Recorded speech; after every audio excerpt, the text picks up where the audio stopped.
engine start. Cockpit to ground. We have a good engine start. You can disconnect. Unlocking gear. Head. Then pass the straps around the waist and adjust them at the front.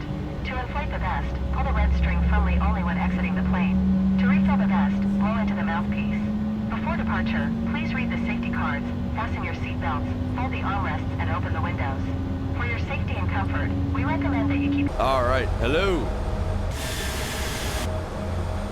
We're here in the very poorly lit Embraer 175. Cannot see what's going on that overhead panel at all. But nevertheless, we're here. We're ready to blast out of Key West.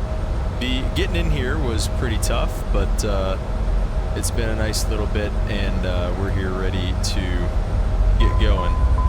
Oh. No takeoff. Flaps. I set flaps 2, but we'll set it again.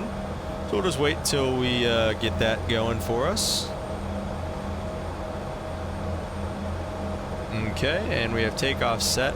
So we're just gonna spool it up till we get the takeoff in green.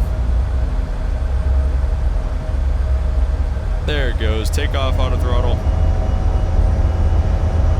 And I guess we'll get heading select.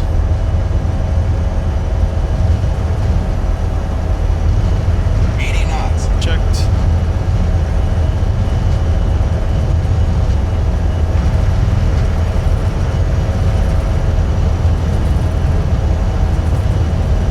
V1, rotate. And we are off. Positive rig gears coming up.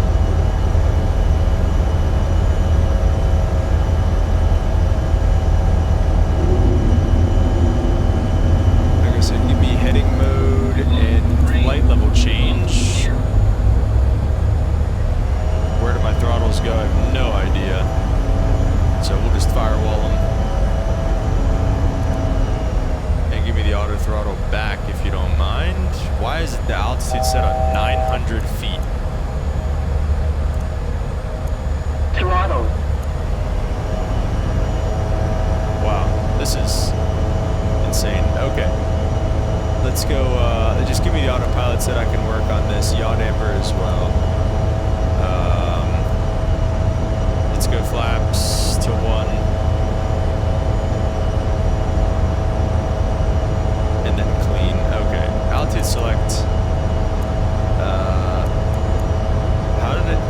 How does it even get on that?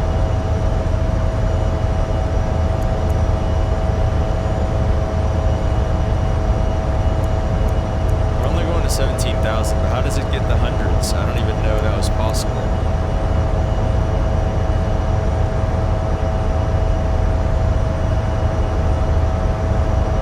Alright, flaps are up. Yeah, I thought it would be fun to do a night flight. My bad. My bad. Not going to be a long one. Currently weather in Miami is 120 at 4.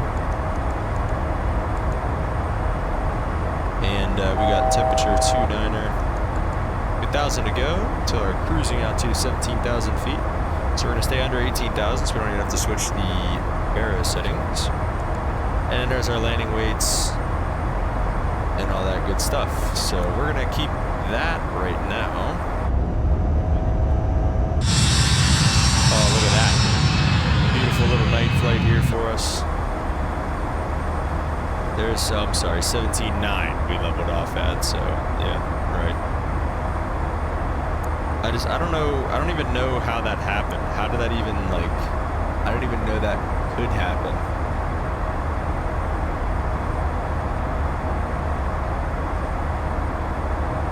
Because that just does that. So, like, I don't even know. But we will leave the dome light on for now. Let's see, looking at the arrival. Sandbar. Ryogo, the waypoint right after Sandbar is between 16 and 1300. So, do I even have Royogo on there? No, I have Maria on there. Should be Carnage Sandbar, Maria. I might have got rid of Haslam on accident. Haslam is fine for to be on there. Maria and then leg. So we'll just set like 4,000. And that'll probably be what I end up sending out to 4,000 at leg. And then I think leg. No, leg is not on the approach, but it's close. So like I said, just a few minutes here at cruise, and then we'll be right with you at the top of descent. Alright guys, starting the descent down into Miami Internacional. Looks like we're going to be a little bit tight on this runway here. So we're probably just going to make a nice little 360 because I got behind the airplane. Got behind the airplane here. So we're going to make a nice little 360 and just get down as quickly as possible. And then let's hit the FMS knob or the V-lock knob, I believe. Frequency is 110.3. We don't have that plugged in. Let's go to the nav page, radio page, just kidding. We're gonna go 110.3 on the nav 1 and 2, I guess. 110.3 course is 0902. And we can really back off the descent rate. We're not going to be quite ready to be in on this approach here for a minute. I do like the speed, at least. I seem to have figured that out with the throttles and the FMS speed. That's at least nice that the auto throttle is kind of doing its thing.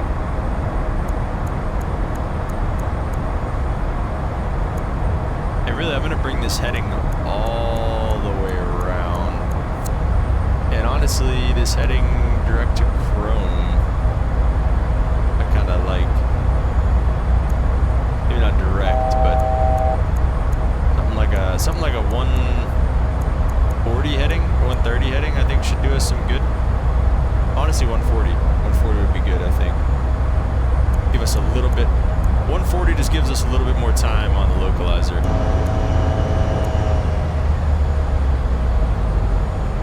Localizer captured, so that's nice. Localizer intercept at lawn is 1500, so let's go ahead. We have glide soap armed and we're underneath it, so we'll get glide soap intercept here shortly, but just to be safe, let's go ahead and start down.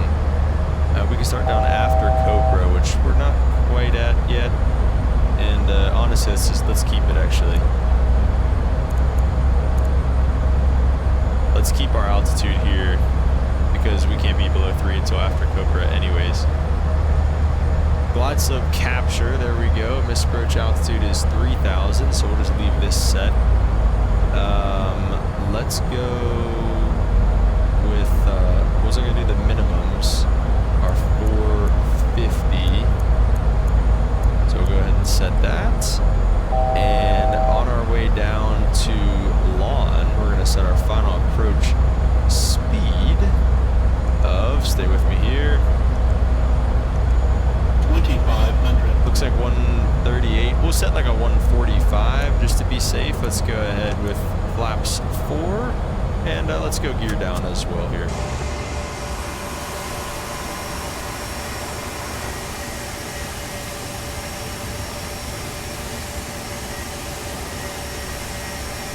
Beautiful nighttime approach, a really early morning approach coming into Miami. Flaps full. What is this course doing? I don't know. I'm just glad it's following it, not doing whatever that is. This has honestly been the best, like, course. This has been the best approach we've done so far with this thing. So with that being said, let's mess it up. I'm gonna go ahead and hand fly it, and I'll get the auto throttle off as well.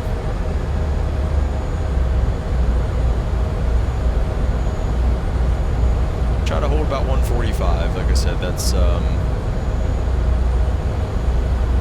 fair spot to be.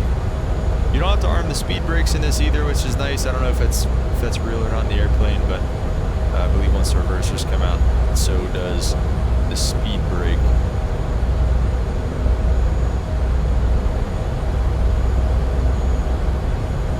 Beautiful nighttime approach in Miami.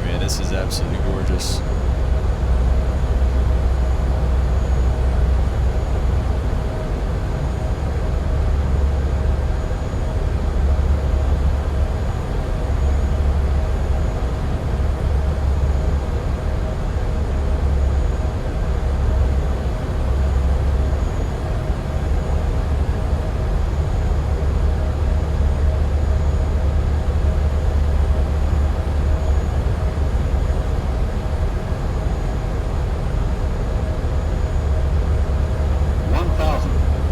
Stable. A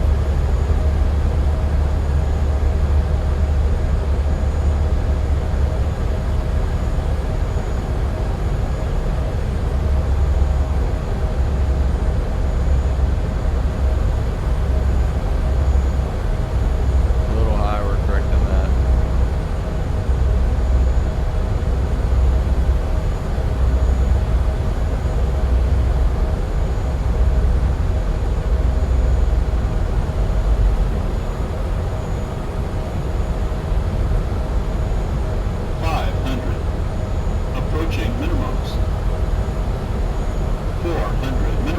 Landing. 300.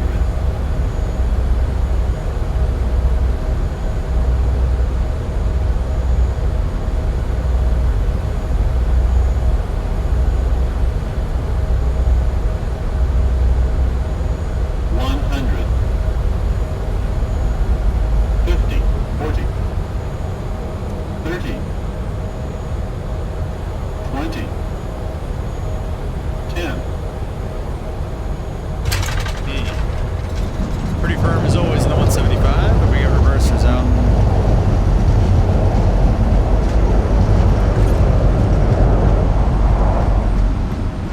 Auto brake.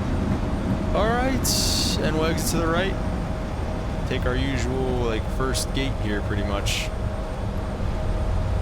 I do love the sounds, though, man. I love the reversers. I love everything about the sounds in this thing. Just gonna get that APU coming on so we can shut down the engines once we get to the gate.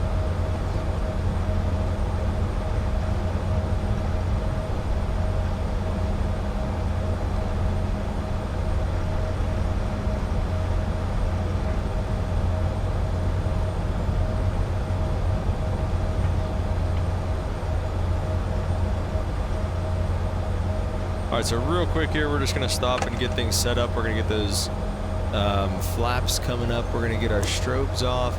Beacons can stay on, and landing lights can come off. That's really about it. Like I said, we got our APU spooling up, and it looks like it's already good to go.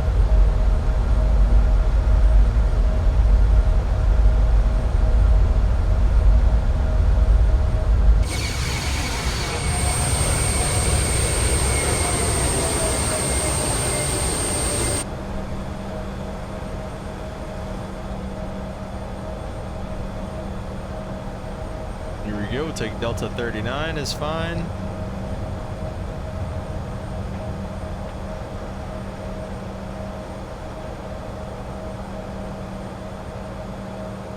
And we will go ahead and stop it there, set our parking brake, get our taxi lights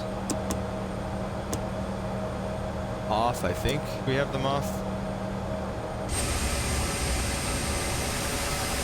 Looks to be.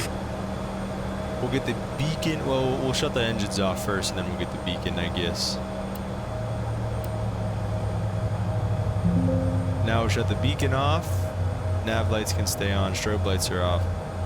And we will go ahead and submit the flight with our flight into Miami. How did we do? 98, oh my gosh, no way, let's go.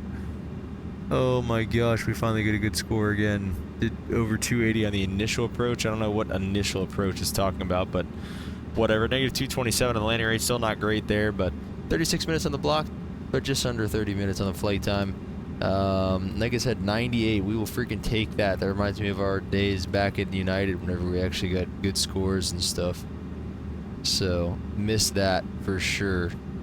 But we'll get back to flying something normal here soon, hopefully. Schedule-wise, next flight we're heading to Governor's Harbor, which is a little bit of a longer flight, about an hour and a half. Only about an hour coming back, it looks like, which is interesting. Then down to Beef Island. That's a 3-hour flight. That's a long one, so that'll be interesting. And then to Pittsburgh to wrap it up. And we will probably not be flying another schedule in the 175. I thought it would be more fun, but it's just stressful. So, yeah, guys, hope you enjoyed this episode, and we will catch you on the next one. Peace.